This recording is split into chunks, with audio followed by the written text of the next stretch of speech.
সালের কোশ্চেনটা। কুমিল্লা বোর্ড 2017 সাল, অর্থাৎ গতি থেকে কুমিল্লা বোর্ড 2017 সালের কোশ্চেনটা যেভাবে আসছে এরকম সিমিলার কোশ্চেন 2025 সাল ঢাকা বোর্ড, দিনাজপুর বোর্ড 2021 সাল, এই সিমিলার কোশ্চেনটাই আসছে। অর্থাৎ এই একই কোশ্চেন, জাস্ট তথ্যটা একটু চেঞ্জ করে দিল এবং একইভাবে এটা আমাদের সমাধান করতে হয়। আমরা এখন সমাধান করতে যাচ্ছি কুমিল্লা বোর্ড 2017 সালের কোশ্চেনটা। উদ্দীপকে একটা চিত্রভিত্তিক কোশ্চেন, কিছু লেখাও আছে। তো এখানে পি এবং কিউ অবস্থান, পি অবস্থানে একটা প্রাইভেট কার এবং কিউ অবস্থানে একটা ট্রাক আছে এবং পি ও কিউ এর মধ্যবর্তী দূরত্ব দেয়া আছে 80 কিলোমিটার। এখন এখানে বলা আছে পি অবস্থান থেকে একটি প্রাইভেট কার সমবেগে চলছে 21 মিটার পার সেকেন্ড করে সমবেগে চলছে, অর্থাৎ এর বেগ হবে 21 মিটার পার সেকেন্ড। এবং কিউ অবস্থান থেকে অপর একটি ট্রাক স্থির অবস্থান থেকে, তার মানে আদিবেগ 0, ইউ ইকুয়াল 0 এবং এর মান দেয়া আছে a equal to meter per second square সুষম ত্বরণে বা সমত্বরণে একই দিকে বা একই রাস্তা বরাবর চলছে। তাহলে আমরা এখান থেকে প্রথম কোশ্চেনটা একটু দেখি যে ট্রাকটি 20তম সেকেন্ডে অতিক্রান্ত দূরত্ব, প্রথম 20 সেকেন্ড কিন্তু বলেনি। ট্রাকটির জাস্ট এই যে ট্রাকটি চলছে এই ট্রাকটির 20তম সেকেন্ডে, 20তম সেকেন্ড। এটা আমরা কিভাবে করি, যেমন আমি যদি এখান থেকে তৃতীয় সেকেন্ড বের করি 1 2 3, যদি আমি তৃতীয় সেকেন্ড বের করি, প্রথম শুরু থেকে 3 সেকেন্ড পর্যন্ত অতিক্রান্ত দূরত্ব বের করে নিব, তারপরে শুরু থেকে আবার দ্বিতীয় সেকেন্ড পর্যন্ত অতিক্রান্ত দূরত্ব বের করে নিব।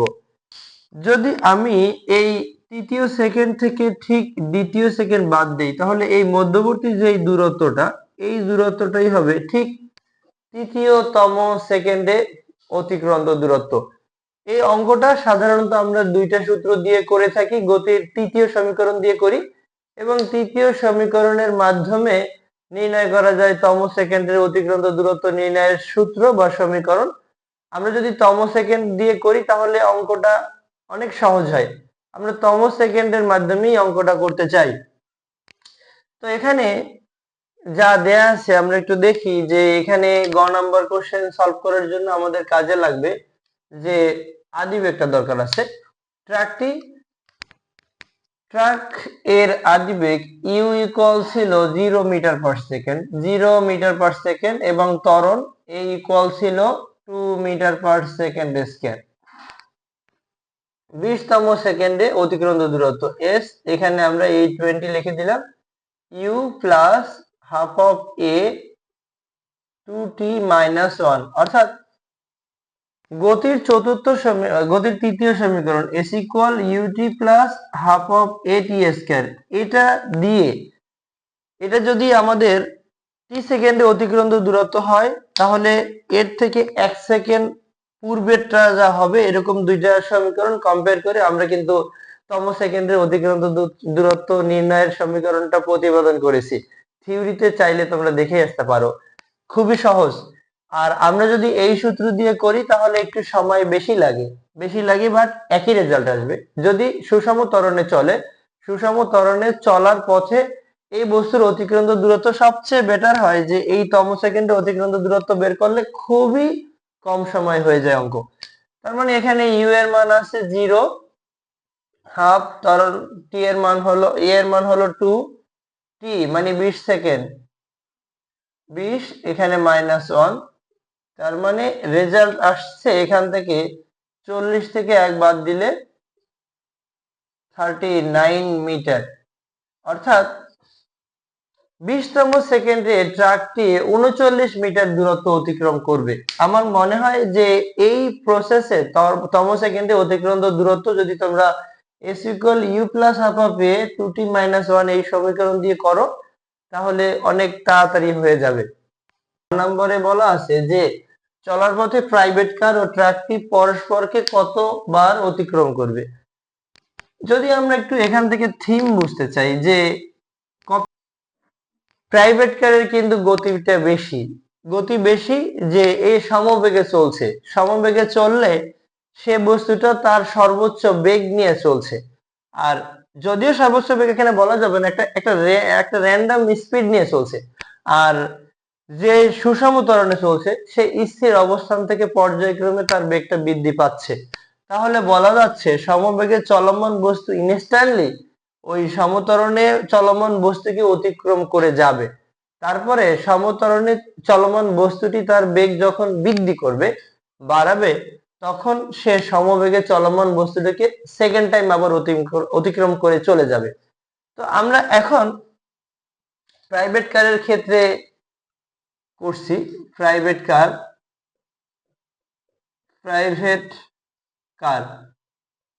প্রাইভেট কার কিভাবে চলছে? সমবেগে চলছে। তার মানে প্রাইভেট কারের ক্ষেত্রে অতিক্রান্ত দূরত্ব যদি আমরা s1 বলি, s1 ইকুয়াল হবে ভিটি। ভিটি কেন? আমরা ধরে নিলাম যে টি এর যদি আমরা একাধিক মান পাই তাহলে তারা দুইবার অতিক্রম করবে, অথবা আমরা প্রথমে বলে নিতে পারি টি সময় পরে তারা মিলিত হবে। টি এর যদি একাধিক মান আসে তাহলে দুইবার অতিক্রম করবে, আর যদি টি এর একটা মান আসে তাহলে একবার অতিক্রম করবে। বাট প্রথমে আমরা বলে নিলাম যে ট্রাক এবং প্রাইভেট কার টি সময় পরে অতিক্রম করবে, তাহলে আমরা টি এর কমন মান ব্যবহার করব। s1 ইকুয়াল ভিটি। আমরা জানি সমবেগে চলমান বস্তুর সমীকরণ, দূরত্ব নির্ণয়ের সমীকরণ s ইকুয়াল ভিটি। ভি এর মান, ভি হলো 21, আর টি এর মান তো কমন, টি এর আসলে কোনো মান নেই, তাহলে s ইজ ইকুয়াল টু ভিটি হবে। এবারে ট্রাকের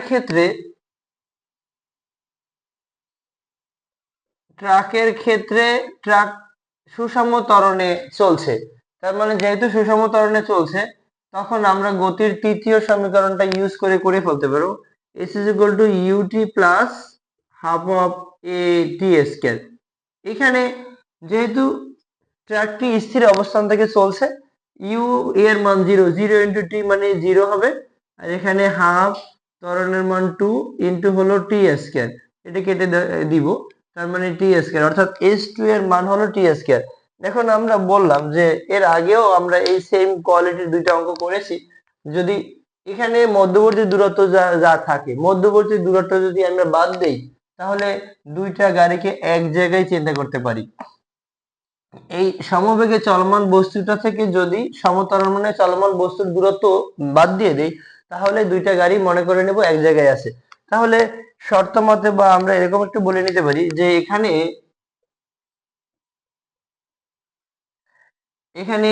s1 মাইনাস s2 ইকুয়াল হলো 80, অর্থাৎ মধ্যবর্তী দূরত্ব হলো 80। s1 হলো 21t মাইনাস s2 হলো t স্কয়ার। এখন আমরা যদি একই দিকে নিয়ে আসি মানটা, মাইনাস 80 ইকুয়াল হলো 0, মাইনাস সাইন কমন নিয়ে নিলে টি স্কয়ার মাইনাস 21t প্লাস হবে 80 ইকুয়াল 0, টি স্কয়ার মাইনাস 21t প্লাস হলো 80 ইকুয়াল 0।